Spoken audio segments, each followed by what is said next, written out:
dözmür ürək yarım, qəlbim sinəmdə çırpınar canım. İstər sənin yanında mən qalım, getmə əzizim sevgili yarım. Eşqin məhəbbətlə dolub canım, yaş gözlərindən hey axır yana. Sən bax mənə yarım yana yana, qoy bu məhəbbət daimi qala. Səndən sonra heç bir kəsim yoxdur, getmə yarım getsin qəmim çoxdur. Ağlar keçər hər günlərim sənsiz, çətin gülə dodaqlarım mənsiz. Səndən sonra heç bir kəsim yoxdur, getmə yarım getsin qəmim çoxdur.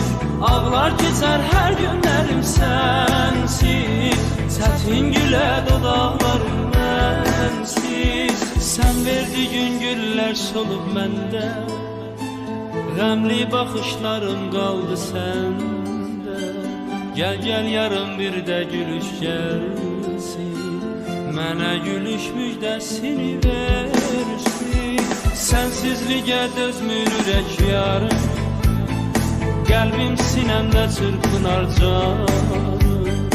İstər sənin yanında mən qalım, getmə əzizim sevgili yarım.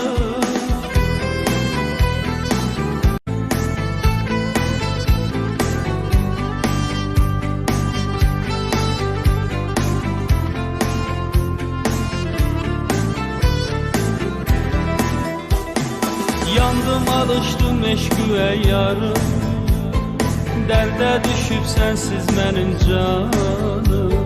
Sən bax mənə gəl gör mənim halım, tutsun səni ay gül mənim adım.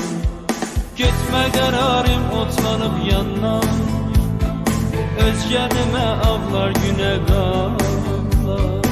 Hər bir baxışla dərdini ağlar, rüyalarda səni yada sallar.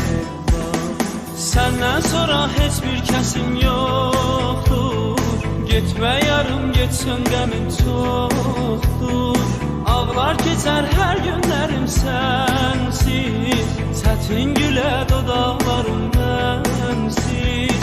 Səndən sonra heç bir kəsim yoxdur, getmə yarım getsin qəmim çoxdur.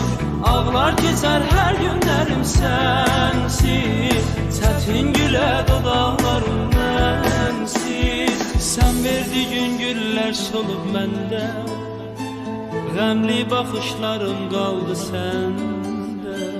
Gəl gəl yarım bir də gülüş gəlsin, mənə gülüş müjdəsini ver.